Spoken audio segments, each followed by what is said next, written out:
ஆமாம் ஆமாம். நானே கூட சாப்பிட்டு அவ்வளோ கெட்டியாக கூட 10 ரூபாய்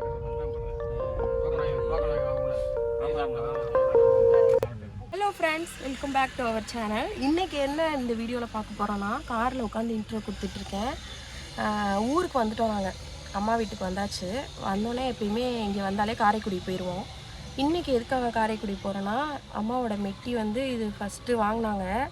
இது வந்துட்டு செட் ஆகலை, அவங்க காலுக்கு மாற்றணும்னு சொல்லிகிட்டு இருக்காங்க. சரி மாற்றி கொடுத்துட்டு நாங்கள் வந்தால் தான் கூட்டிகிட்டு போகிறது, இல்லைனா பஸ்ஸில் போகிற மாதிரி இருக்கும். அம்மாவுக்கும் கொஞ்சம் உடம்பு சரியில்லையா, அதனால் நாங்கள் காரில் கூட்டிகிட்டு போய் மாற்றி கொடுத்துடலான்னு போயிட்டுருக்கோம். எப்பயுமே போகும்போது இந்த அப்பா பேக்கரியில் தான் டீ குடிச்சிட்டு போவோம். சொல்லுங்கள். எப்பயுமே நாங்கள் காரைக்குடி போகிறதுக்கு முன்னாடி இங்கே ஒரு அப்பா பேக்கரி இருக்குது, இங்கே டீ குடிப்போம். அதே மாதிரி சென்னையில் பல்லாவரமில் ஒரு அரகுமான் டீ கஃபே, அங்கே ஒரு டீ குடிப்போம். இது ரெண்டுமே என்னோடய ஃபேவரட் டீ ஷாப். டீ சூப்பராக இருக்கும். இதுதாங்க எங்கள் அப்பா பேக்கரி, எங்கள் ஊர் அப்பா பேக்கரி. இது வர்றது ஆமாம் தாங்கம்மா. இங்கே டீ குடிச்சாதான் எங்களுக்கு ஃபுல்ஃபில்மெண்ட் ஆகும். அதனால இங்கே தான் டீ குடிப்போம். எங்கள் அப்பாவே போட்டு தந்த மாதிரி சொல்லு. எங்கள் அப்பாவே போட்டு தந்த மாதிரி. உண்மைதான். நீ இங்கே டீ குடிச்சிட்டு சென்னையில் குடிக்கிற டீ இந்த டேஸ்ட் வரலன்னு எவ்வளோ ஃபீல் பண்ணியிருக்க. உனக்கு இங்கே குடிச்சு பழகிட்டு அந்த டீ உனக்கு பிடிக்கல. அதாவது எங்க ஊர் டீ கடை அவ்வளோ ஃபேமஸ். 2 கடை இருக்கு.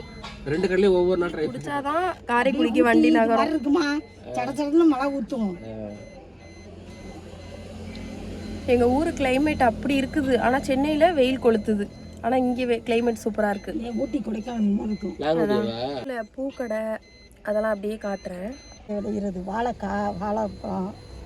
இங்கே எல்லாருமே வீட்டோட ஒரு தோட்டம் வச்சு விளைய வச்சு சேல்ஸ் பண்ணுவாங்க. ரேட்டு ரொம்ப கம்மியாக இருக்கும்.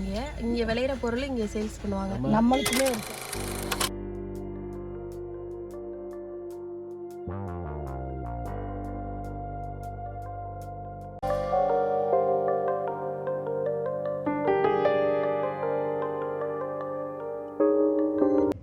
டீ குடிச்சிட்டு நேராக காரைக்குடி போயிட்டு ஐயாவுக்கு வந்து சைக்கிள் கடைக்கு வந்து டயர் வாங்கணுமா, அம்மாவுக்கு வந்து மெட்டி மாற்றணுமா. இது 2 வேலை தான் பார்க்க போகிறோம்.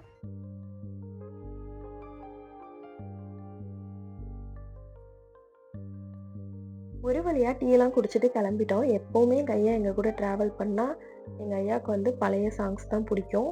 சிவாஜி கணேசன் சார் சாங்ஸ்லாம் ரொம்ப ரொம்ப பிடிக்கும். அதனால ஐயா ட்ராவல் பண்ணும்போது எப்போவுமே நாங்கள் பழைய பாட்டு தான் ஓட விட்டுட்டு போவோம். நாங்களாம் போகும்போது புது புது சாங்ஸ் கேட்டுட்டு போவோம்.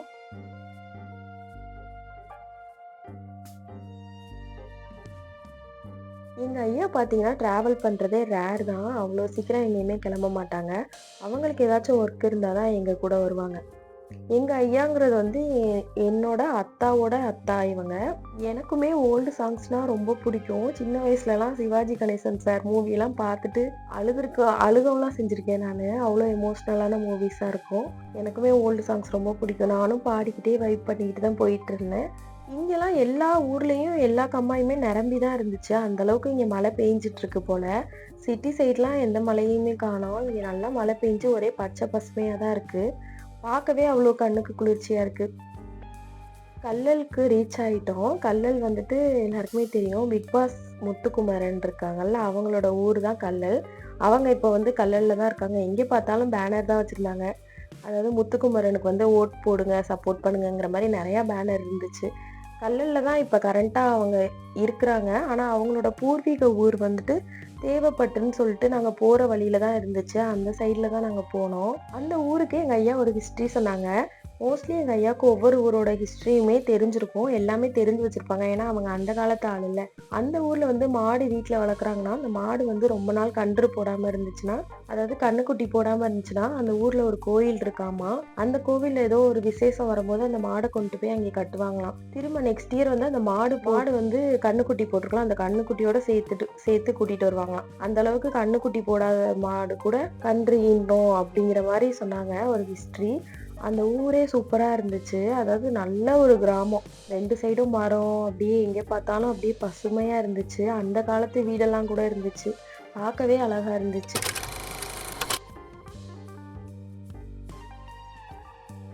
மேபி நான் அந்த ஊரை பற்றின ஹிஸ்ட்ரி வந்து கரெக்டாக கன்வே பண்ணியிருக்கேனான்னு எனக்கு தெரியல. யாராச்சும் தெரிஞ்சவங்க இந்த வீடியோ பார்த்துட்டு இருந்தால் எனக்கு வந்து கமெண்ட்டில் ஷேர் பண்ணுங்கள்.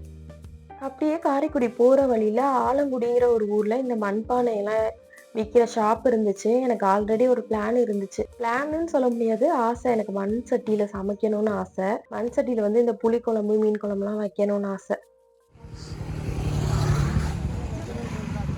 இது போதும்.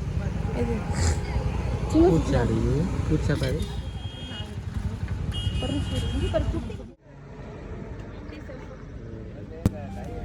ரொம்ப நாள் யோசிச்சுட்டு அதை வாங்காமலே விட்டுருவேன். இன்னைக்கு இந்த ஷாப் பார்த்தோன்னே வாங்கியே ஆகணும்னு காரை நிப்பாட்டி பர்ச்சேஸ் பண்ண ஸ்டார்ட் பண்ணிட்டேன்.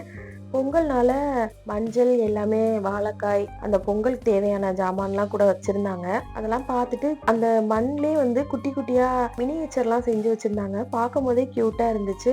அதுவுமே வந்து 200க்கு மொத்த செட்டுமே வருமாமா.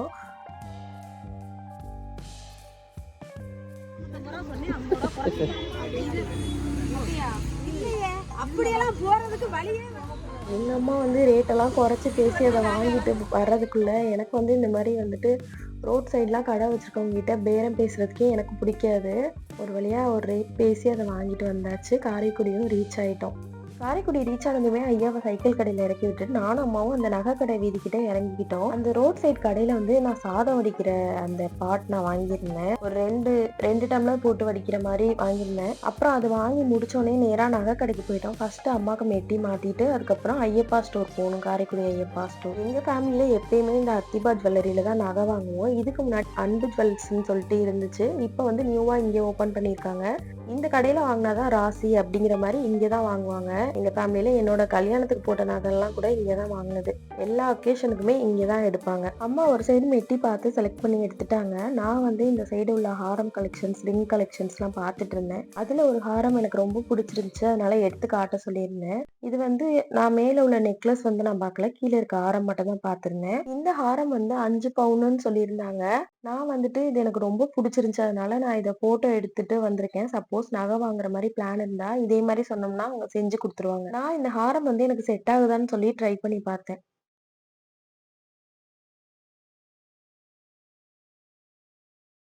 என்ன இந்த ஹாரம் எனக்கு செட் ஆகுதான்னு நம்ம வீடியோஸ் பார்க்குற நம்ம சப்ஸ்கிரைபர் எனக்கு கமெண்ட்ல வந்து சொல்லுங்க. மெட்டி வாங்கி முடிச்சதுமே நெக்ஸ்ட் வந்து ஐயப்பா ஸ்டோர்ஸ் போறது தான் பிளானு. அதுக்காக இந்த வீதியில தான் நடந்து போயிட்டு இருந்தோம். கண்ணன் பஜார். கண்ணன் பஜாரா போறோம்? இல்லை ஐயப்பா போகிறோம். புது ஐயப்பா. எங்கள் அம்மா கூட ஷாப்பிங் போகிறதுக்கெலாம் பார்த்தீங்கன்னா ஒரு தனி திறமையே வேணும், ரொம்ப பொறுமை வேணும். அவங்க வந்து அப்படியே விண்டோ ஷாப்பிங் கூட பண்ணிகிட்டே இருப்பாங்க. ஷாப்பிங் பண்ணுறாங்களோ இல்லையோ ரொம்ப நேரம் டைம் ஸ்பெண்ட் பண்ணுவாங்க. ஆனால் எனக்கு அந்த அளவுக்கு பொறுமை இல்லை. புது ஐயப்பால நிறையா அந்த ரெயின் ட்ராப் பேங்கிள்ஸ்ன்னு சொல்லிட்டு இப்போ ட்ரெண்ட் ஆகிட்டு இருக்குல்ல, அந்த கலெக்ஷன்ஸ் நிறையா இருந்துச்சு. அதை கொஞ்ச நேரம் பார்த்துட்டு அதுக்கப்புறம் நாங்கள் சல்வாக்கு வந்து சேர் வாங்கலாம்னு சொல்லி அம்மா ரொம்ப நாளாக சொல்லிட்டு இருந்தாங்க. சல்வாக்கும் சேர் பார்த்து செலக்ட் பண்ணி எடுத்து வச்சுட்டு அதுக்கப்புறம் ஐயப்பா அந்த ஃப்ரண்ட்லேயே வந்து இந்த ஷோ பீஸ்லாம் அடுக்கி வச்சுருப்பாங்க. ஷோகேஸில் வைக்கிற மாதிரி ஐட்டம்ஸ்லாம் இருக்கும். அப்புறம் வாட்டர் பாட்டில், இந்த க்யூட்டான திங்ஸ்லாம் இருக்கும். அதெல்லாம் ஒரு கிளான்ஸ் பார்த்துட்டு இருந்தேன். அதுக்கப்புறம் சாரீ கலெக்ஷன் பார்க்க கொஞ்சம் போனோம். சாரீ எதுவுமே வாங்குற பிளான் இல்லையா, அதனால திருப்பி வந்தாச்சு. நான் முன்னாடியே ஒரு ஷாப்பிங் vlog நம்ம சேனல்ல போட்டிருப்பேன். அதில் நான் ஒரு கிளாக் காமிச்சிருப்பேன். அதுவுமே இங்கே வாங்கினது தான். இப்போ வந்து பார்க்கும்போது நிறைய நியூ கலெக்ஷன்ஸ்லாம் இருந்துச்சு. ப்ரைஸும் கொஞ்சம் ஹையாக இருந்துச்சு. நான் வாங்கினது வந்து கொஞ்சம் அஃபோர்டபுளான ப்ரைஸில் தான் வாங்கினேன். இப்போ அடுக்கியிருக்கிறது எல்லாமே எல்லாத்தோட ப்ரைஸுமே ஹையாக தான் இருந்துச்சு. கலெக்ஷன் சூப்பராக இருந்துச்சு. நான் லாஸ்ட்டாக காட்டியிருக்க இந்த வாட்ச் தான் வந்து இருக்கிறதுலே ரேட்டு கம்மி, 263 இருந்துச்சு. மற்றது எல்லாமே ரேட் அதிகமாக இருந்துச்சு. நிறைய திங்ஸ் ரொம்ப ரொம்ப ரேட்டு கம்மியாகவும் இங்கே இருந்துச்சு. நானும் கொஞ்சம் திங்ஸ்லாம் பர்ச்சேஸ் பண்ணேன் வீட்டுக்கு தேவையானது. ரொம்ப கம்மி ரேட்டுக்கும் இருந்துச்சு, அஃபோர்டபுளாக இருந்துச்சு. நிறைய கலெக்ஷன்ஸ் இருந்துச்சு. ஒரு குட்டி லைட் லேம்ப்பு, அதோட ரேட் வந்து 74 ருபீஸ். க்யூட்டாக இருந்துச்சு. அந்த கார்ட்டூன் தீம்ஸில் நிறையா இருந்துச்சு. அதுக்கப்புறம் இந்த டார்ச் லைட் பாருங்க, இந்த ப்ரைஸ்க்கு வந்து செம்ம ஒர்த்துன்னு தான் சொல்லுவேன். ஏன்னா இது பேட்டரி கிடையாது, நம்ம சார்ஜபிள் தான். சார்ஜ் போட்டுட்டு நம்ம யூஸ் பண்ணுற மாதிரி லைட்டு நம்ம யூஸ் பண்ணிக்கிற மாதிரி இருந்துச்சு. நல்லாவே ஓரளவுக்கு பவராகவே இருந்துச்சு. அந்த டார்ச் லைட்டோட ரேட்டு பார்த்தீங்கன்னா வெறும் 113 ரூபா தான் போட்டுருந்துச்சு. இந்த மாதிரி நிறையா திங்ஸ் அஃபோர்டபுளாகவும் இங்கே இருந்துச்சு. அப்புறம் இந்த குட்டி குட்டி ஸ்பான்ச், இதோட ரேட் வந்து 78 ருபீஸோ என்னமோ இருந்துச்சு. மேக்கப்லாம் பண்ணுறவங்களுக்கு மேக்கப் ப்ராடக்ட்ஸ்லாம் ரொம்ப அஃபோர்டபுளாகவே இங்கே கிடைக்கும். அப்புறம் அந்த கவரிங் ஐட்டம்ஸ்லாம் கொஞ்சம் அம்மா பார்த்துட்டு இருந்தாங்க. அதுக்கப்புறம் நிறையா அந்த கரண்டிலாம் வந்து ரேட்டு கம்மியாகவே இருந்துச்சு. நல்லா இருந்துச்சு, பார்க்கும்போது யூனிக்காக குவாலிட்டியாக இருந்துச்சு. நம்ம ஆன்லைனில் பார்ப்போம்ல சில கிச்சன் வேர் பொருட்கள்லாம், அதெல்லாம் கூட இங்கே இருந்துச்சு. ரேட்டுமே கம்மியாகவே இருந்துச்சு. இந்த வுட்ல செஞ்ச திங்ஸ்லாம் இருக்கும்ல, அதோட கலெக்ஷன்ஸுமே நெறையா இருந்துச்சு. ரேட்டுமே அஃபோர்டபுளாவே இருந்துச்சு. கிச்சன் திங்ஸே வந்து எக்கச்சக்க கலெக்ஷன்ஸ் இருந்துச்சு. அந்த சாப்பிங் போர்ட், சர்விங் பவுலு, அப்புறம் ட்ரே நெறையா இருந்துச்சு. லைட்ரு, கிச்சனுக்கு சம்மந்தப்பட்ட பொருளே நெறையா இருந்துச்சு. கிஃப்ட் பண்ற மாரி திங்ஸுமே அங்கே நெறையா இருந்துச்சு. இப்ப நான் காமிச்ச திங்ஸ் எல்லாம் வந்து 4த் ஃப்ளோர்ல தான் இருந்துச்சு. போயிட்டு நெறைய திங்ஸ் எல்லாமே வாங்கிட்டு, அதுக்கப்புறம் நான் வீடியோ எதுவுமே ஷூட் பண்ணல. காரைக்குடியில செம்ம கூட்டம். அடுத்த நாள் வேற பொங்கல் வேறயா, அதனால சரியான டிராஃபிக். ஆனா சென்னையை கம்பேர் பண்ணும்போது அந்த அளவுக்கு இல்லைன்னு தான் நினைக்கிறேன். ரொம்ப நேரம் நின்றுட்டு இருந்தோம். எப்பயுமே நான் காரைக்குடிக்கு வந்தா அந்த பழைய பஸ் ஸ்டாண்ட்ல ஒரு ஜூஸ் கடை இருக்கு. அதோட நேம் கூட எனக்கு இப்போ மறந்து போச்சு. அங்கே ஃப்ரூட் மிக்சர் குடிச்சிட்டு தான் போவோம். ஆனா இங்க இருந்த டிராஃபிக்கை பார்த்தா எங்கேயுமே நகர முடியாதுன்னு சொல்லி கிளம்பிட்டோம். எப்பவுமே அங்கே இது ஃப்ரூட் மிக்சர் அது நல்லா இருக்கும், டேஸ்டா இருக்கும். பட்டர்லாம் போட்டு கொடுப்பாங்க, டேஸ்டா இருக்கும். எனக்கு ஃப்ரூட் மிக்சரே பிடிக்காது, ஆனா அந்த ஒரு கடையில எனக்கு ரொம்ப பிடிக்கும். டிராஃபிக்லாம் கிளியர் ஆகி கிளம்புனா போதுங்கிற மைண்ட் செட்டுக்கு வந்தாச்சு. நான் எந்த மாதிரி உட்காந்துட்டு வரேன்னு பாருங்கள். ஃபுல்லாகவே கார் ஃபுல்லாகவே திங்ஸ் தான். ஐயாக்கு சைக்கிள் கடைக்கு தேவையான அந்த டயர் எல்லாமே வாங்கி காரை ஃபில் பண்ணி வச்சுட்டாங்க. எனக்கு உட்கார்றதுக்கு இடம் இல்லை, கஷ்டப்பட்டு உட்காந்து வந்துட்டு இருந்தேன். டிக்கிலேயும் ஃபுல்லாகிடுச்சு. முன்னாடியும் கால் வைக்கிற இடத்துலையும் வச்சுட்டாங்க. ஒரு வழியாக ட்ராவல் பண்ணி வீட்டுக்கு வந்தாச்சு. அப்பாடா வீட்டுக்கு வந்துட்டோம் அப்படின்னு கூட எனக்கு நினைக்க தோணலை. ஏன்னா டின்னர் முடிச்ச கையோட சென்னை கிளம்பணும். அதை நினைச்சாலே இப்போ சொல்லும் போதே எனக்கு டயர்டாகுது. நான் வந்துட்டு காரைக்குடிலாம் போயிட்டு வந்தால் அழகாக மொட்டை மாடியில் போயிட்டு ஜம்முன்னு படுத்து ஃபோன் பார்த்துட்டு ஜாலியாக சாப்பிட்டுட்டு தூங்குவோம். இப்போ அதெல்லாம் கிடையாது. அவசர அவசரமாக கிளம்பணுமேன்னு கொஞ்சம் கஷ்டமாக இருந்துச்சு. தங்கச்சி வந்து இட்லி அவிச்சு வச்சுருந்தா. அதுக்கு ரைட் சொல்லி கொடுமா, ஜாலி ஜாலி எஸ் பாப்பா சொல்லி.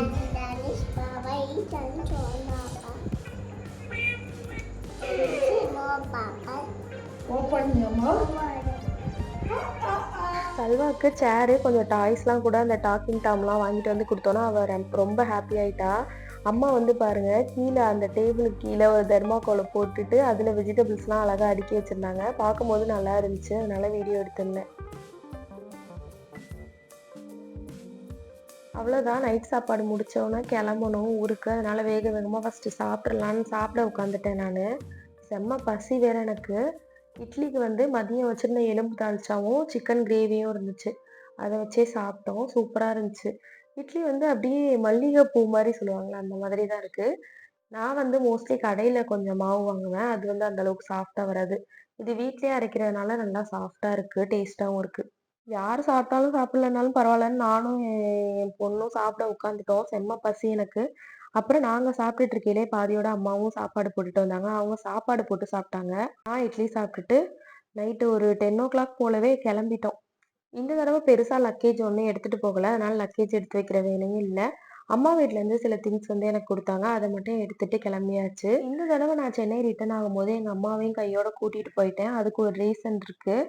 அம்மாவுக்கு வந்து கொஞ்ச நாளாவே உடம்பு முடியாம போயிருச்சு. எங்க அத்தாக்கு உடம்பு சரியில்லாம ஹாஸ்பிட்டல்ல அட்மிட் ஆனதுலேருந்தே அவங்களோட ஹெல்த்தை பார்த்துக்க முடியாம போயிருச்சு. ஏன்னா எங்க அத்தாக்கு முடியாம போயிட்டு ஒரு 2 மாசத்துக்கிட்ட 2.5 மாசத்துக்கிட்ட ஹாஸ்பிட்டல்லே அட்மிட் ஆகுற சூழ்நிலை ஆயிடுச்சு. அம்மா தான் ஃபுல் அண்ட் ஃபுல் பார்த்துக்க வேண்டியதாயிடுச்சு. அதனால அவங்க தூக்கமும் எடுத்துக்கிட்டாங்க.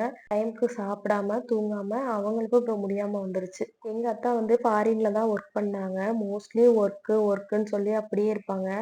என்னோட மேரேஜுக்கு கூட எங்க அத்தா வரல. அந்த அளவுக்கு வந்துட்டு அவங்க வேலை பார்க்குறதுல தான் பிஸியா இருந்தாங்க. நெறைய தூக்கத்த கெடுத்துக்கிட்டு காசு சம்பாரிக்கணும், வீட்டுக்கு அனுப்பணும் அப்படிங்கிற மாரி இருந்து இருந்து எங்க அத்தாவுக்கு ஸ்ட்ரோக் வந்துருச்சு. இப்போ கொஞ்சம் கொஞ்சமா க்யூர் ஆகிட்டு வர்றாங்க. எங்க அம்மாவுக்கும் சரி, எங்க அத்தாவுக்கும் சரி உடம்பு முடியாம போனதுக்கு ஒரே ரீசன் வந்து தூக்கம் இல்லாம இருந்தது தான். யாருமே தூக்கத்த மட்டும் சாக்ரிஃபைஸே பண்ணாதீங்க. கண்டிப்பா தூங்கிருங்க கரெக்ட் டைம்க்கு.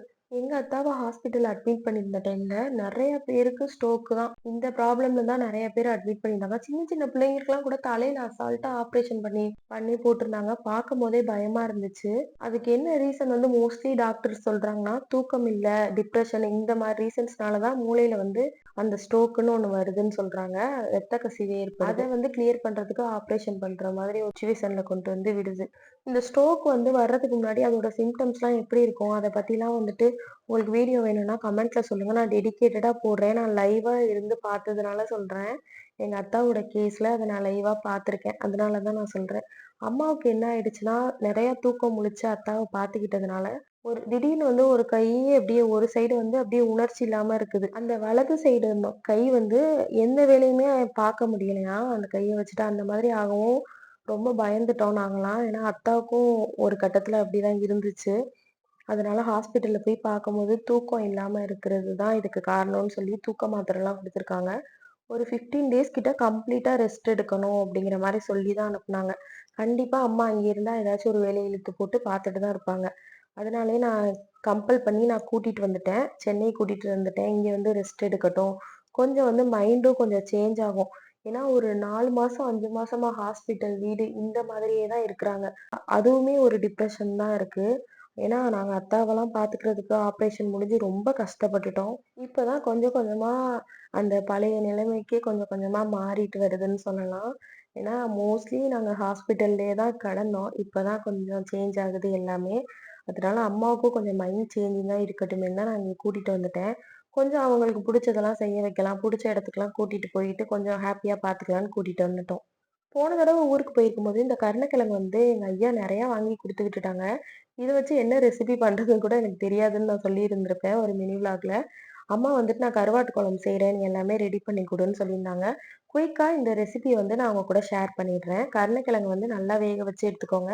இந்த கருணக்கிழங்கு வந்து உடம்புக்கு அவ்ளோ நல்லதுன்னு சொல்லுவாங்க. இந்த கருணக்கிழங்கு கிடைச்சுச்சுன்னா, கண்டிப்பா இந்த மாரி கருவாடு சேர்த்து செஞ்சு பாருங்க.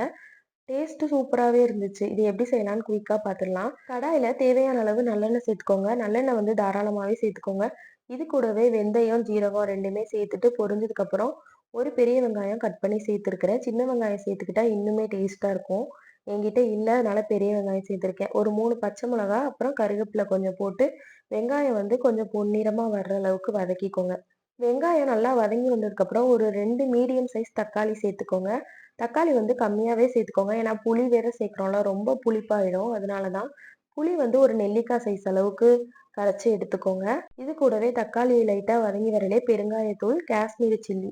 குழம்பு நல்லா கலரா இருக்கும். காஷ்மீர் சில்லி சேர்த்தா. நான் மோஸ்ட்லி எல்லா குழம்புக்குமே காஷ்மீர் சில்லி தான் சேர்ப்பேன். புளிய கரைச்சு இது கூடவே சேர்த்துக்கோங்க. உங்களுக்கு எந்த அளவுக்கு குழம்பு வேணுமோ அந்த அளவுக்கு தண்ணியும் ஆட் பண்ணி நல்லா மிக்ஸ் பண்ணி விட்டுக்கோங்க. இது கூடவே இப்ப வீட்ல அரைச்ச மல்லித்தூள், இது வந்து குழம்பு வந்து இது சேர்க்கும்போது நல்லாவே திக்கான கன்சிஸ்டன்சிக்கு வரும். அதனால தான் இது அம்மா வந்து வீட்லயே அரைச்சு வச்சிருப்பாங்க. இது சேர்த்து இந்த குழம்புக்கு தேவையான அளவு குழம்பு மிளகாய் தூள். உங்க காரத்துக்கு ஏத்த மாரி நீங்க சேர்த்துக்கோங்க. காஷ்மீரி சில்லில அந்த அளவுக்கு காரம் இருக்காது. அப்புறம் குழம்புக்கு தேவையான சால்ட் இது 2மே சேர்த்து மிக்ஸ் பண்ணி விட்டுக்கோங்க. இந்த குழம்பு ஃபர்ஸ்ட்டு நல்லா கொதிச்சு வரட்டும்.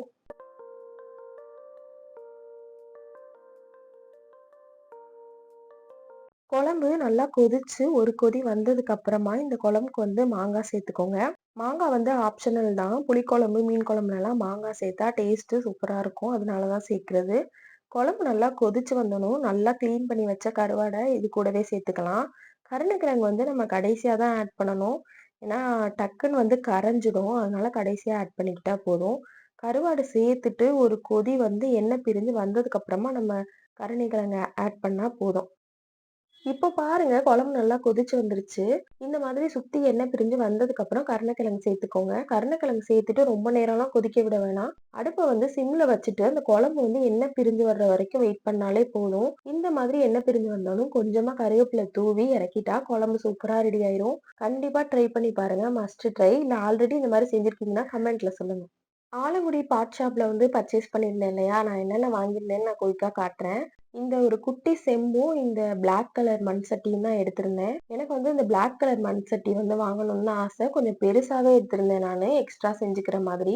இந்த குட்டியான அந்த சொம்பு மாதிரி இருக்கிறது வந்து கியூட்டா இருந்துச்சு. நான் இதை என்ன பர்பஸ்க்காக எடுத்திருந்தேன்னா, அந்த மோர்லாம் தாளிச்சு அதுல வச்சா அழகா இருக்கும். நல்லா சில்லுன்னு இருக்குமேன்னு தான் எடுத்திருந்தேன். அடுத்ததா இந்த சாதம் வடிக்கிற பாட் தான் வாங்கியிருந்தேன். இது காரைக்குடி ரோட் சைடு ஷாப்ல தான் பர்ச்சேஸ் பண்ணுனேன். இந்த ரேட்டுக்கு வந்து இது ஒர்த்து தான். இதோட ரேட் வந்து 250க்கு அந்த மூடியோட சேர்த்தே வாங்கியிருந்தேன். நெக்ஸ்ட் வந்து காரைக்குடி ஐயப்பா ஸ்டோர்ல இந்த எலக்ட்ரிக் லைட்டர் பார்த்திருந்தேன். இது நான் முன்னாடில இருந்தே வாங்கணும்னு சொல்லி யோசிச்சுட்டே இருந்தேன். ஆனா வாங்காமலே விட்டிருந்தேன். ஆனா என் லிஸ்ட்ல இது இருந்துச்சு. மெயினா வந்து நான் இந்த கேண்டில்ஸ்லாம் பத்த வைக்கிறதுக்காக இது வாங்கணும்னு நினைச்சேன். எனக்கு வந்து தீப்பெட்டினா பயம். ஐயப்பா ஸ்டோர்ஸ்ல இதை பார்த்த உடனே நான் உடனே எடுத்துட்டேன் யோசிக்காம. இது வந்து சார்ஜபிள் தான். சார்ஜ் போட்டு நம்ம யூஸ் பண்ணிக்கிற மாதிரி. அந்த பட்டன் ஆன் பண்ணிட்டு நம்ம அந்த ஆஃப் ஆன் பட்டனை பண்ணோம்னா லைட்டா ஒரு ஸ்பார்க் மாதிரி வருது. அதுல இருந்து நெருப்பு வருது. நான் கேண்டில் வந்து பத்த வச்சு பார்த்தேன். சூப்பரா இருந்துச்சு. எனக்கு ரொம்பவே இது யூஸ்ஃபுல்லான ப்ராடக்ட் தான். இந்த லைட்டரோட ரேட் பார்த்தீங்கன்னா 140 ருபீஸ் தான். ஆன்லைன்ல தான் நான் வாங்கலாம்னு இருந்தேன்.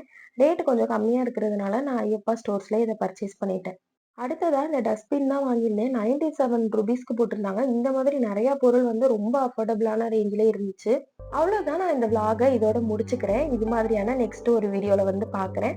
இது வரைக்குமே இந்த வீடியோவை நீங்க பார்த்துட்டு இருந்தீங்கன்னா எல்லாருக்குமே தேங்க்ஸ் ஃபார் வாட்சிங். இது மாதிரியான வீடியோஸ்க்கு நம்ம சேனலை சப்ஸ்கிரைப் பண்ணி வச்சுக்கோங்க.